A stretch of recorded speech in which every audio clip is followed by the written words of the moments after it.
नमस्कार। मैं चिराग बिष्ट और आप देख रहे हैं रेवाड़ी एक्सप्रेस।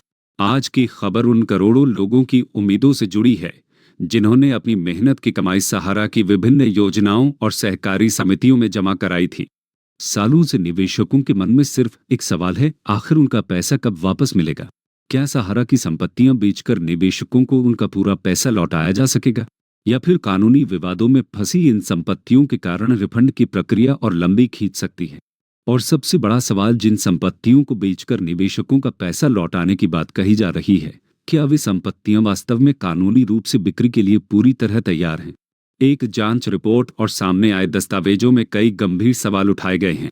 दावा किया गया है कि सहारा समूह ने सुप्रीम कोर्ट के समक्ष जिन संपत्तियों की सूची सौंपी, उनमें बड़ी संख्या में ऐसी संपत्तियां शामिल हैं जो किसी न किसी कानूनी विवाद, अटैचमेंट, टाइटल विवाद, मॉर्टगेज या तीसरे पक्ष के दावों से जुड़ी बताई जा रही हैं। वहीं दूसरी तरफ लाखों निवेशक अपने पैसे के इंतजार में हैं और रिफंड की प्रक्रिया को लेकर लगातार सवाल उठा रहे हैं। तो आखिर क्या है पूरा मामला? कितनी संपत्तियां विवादों में फंसी हैं? कितने निवेशकों का पैसा अभी भी वापस किया जाना बाकी है? और क्या संपत्तियों की बिक्री के बाद निवेशकों को जल्द राहत मिल पाएगी? आइए समझते हैं इस पूरे मामले को विस्तार से। जानकारी के अनुसार सहारा इंडिया समूह से जुड़े निवेशकों की एक बड़ी राशि अभी भी रिफंड के दायरे में है। रिपोर्ट में दावा किया गया है कि बड़ी संख्या में निवेशकों का हजारों करोड़ रुपए अब भी लौटाया जाना बाकी है। निवेशकों को रिफंड देने के लिए सहारा समूह की संपत्तियों को बेचने का रास्ता महत्वपूर्ण माना जा रहा है। इसी क्रम में सहारा की ओर से सुप्रीम कोर्ट के समक्ष संपत्तियों की एक सूची रखी गई थी।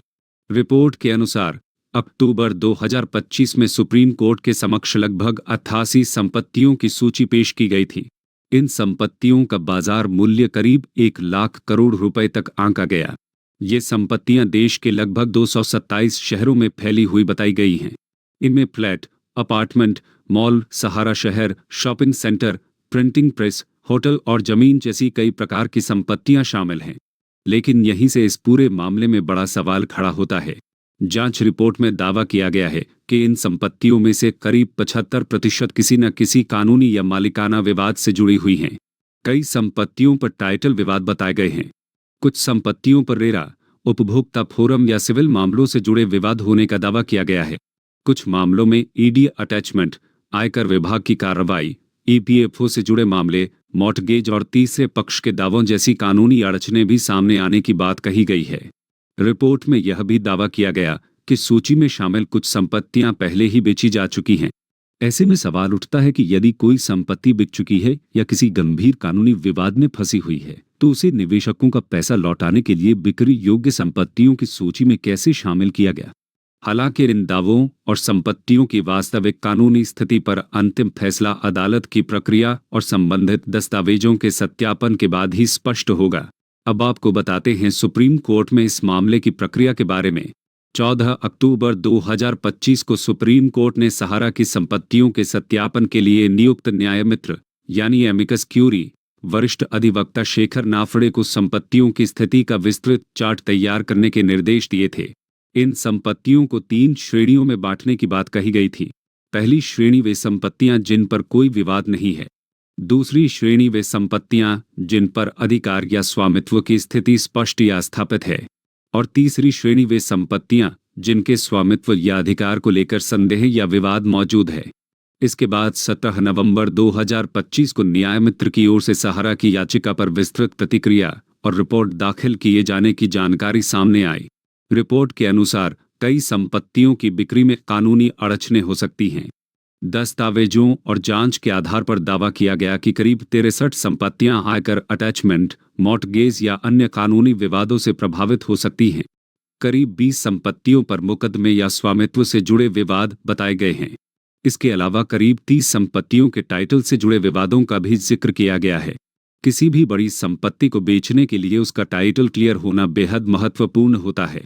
अगर स्वामित्व को लेकर विवाद है, किसी बैंक का मॉर्टगेज है, अदालत में मामला चल रहा है या किसी तीसरे पक्ष का दावा है, तो खरीदार के लिए भी जोखिम बढ़ जाता है। यही कारण है कि ऐसी संपत्तियों की बिक्री में लंबा समय लग सकता है। रिपोर्ट में कुछ ऐसी संपत्तियों का भी जिक्र किया गया है जिन्हें पहले ही बेचा जा चुका है।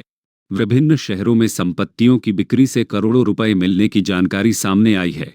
लेकिन सवाल यह है कि सहारा के निवेशकों को राहत देने के लिए कुल कितनी संपत्तियां वास्तव में जल्दी और बिना किसी कानूनी अड़चन के बेची जा सकती हैं। यह पूरा मामला अब निवेशकों के लिए बेहद महत्वपूर्ण हो गया है, क्योंकि संपत्तियों की बिक्री में जितनी देरी होगी, रिफंड की प्रक्रिया भी उतनी ही लंबी खींच सकती है। वहीं सहारा पीड़ित निवेशकों का गुस्सा भी लगातार सामने आता रहा है। देश के अलग अलग हिस्सों में निवेशक रिफंड की मांग को लेकर प्रदर्शन कर चुके हैं। उनकी मुख्य मांग है कि सहारा की संपत्तियों की पहचान, सत्यापन और बिक्री की प्रक्रिया को तेजी से पूरा किया जाए, ताकि निवेशकों को उनका पैसा वापस मिल सके। इस बीच सरकार की ओर से भी सहारा से भी रिफंड खाते और सहकारी समितियों के पात्र जमाकर्ताओं को किए गए भुगतान से जुड़ी जानकारी संसद में दी जा चुकी है। केंद्रीय कॉरपोरेट मामलों से जुड़े आंकड़ों के अनुसार पात्र जमाकर्ताओं के एक हिस्से को रिफंड किया गया है, लेकिन बड़ी संख्या में निवेशक अभी भी अपने दावों और रिफंड का इंतजार कर रहे हैं। इस पूरे मामले में सबसे महत्वपूर्ण बात यह है कि सहारा की संपत्तियों की कानूनी स्थिति और उनकी बिक्री को लेकर अंतिम निर्णय सुप्रीम कोर्ट और संबंधित कानूनी प्रक्रिया के आधार पर होगा। सहारा समूह की ओर से कहा गया है कि संबंधित जानकारी और रिकॉर्ड अदालत के समक्ष रखे गए हैं।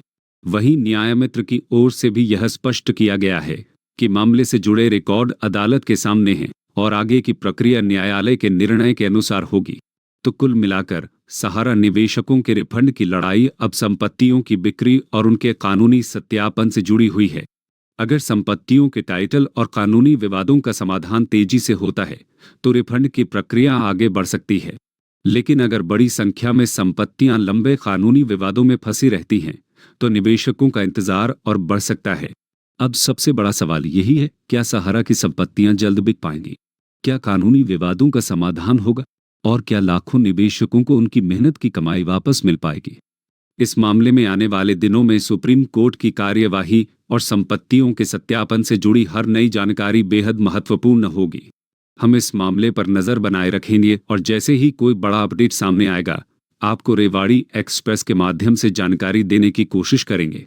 अगर आप भी सहारा के निवेशक हैं या आपके परिवार का किसी सहारा योजना में पैसा फंसा हुआ है, तो अपनी बात नीचे कमेंट बॉक्स में जरूर लिखें।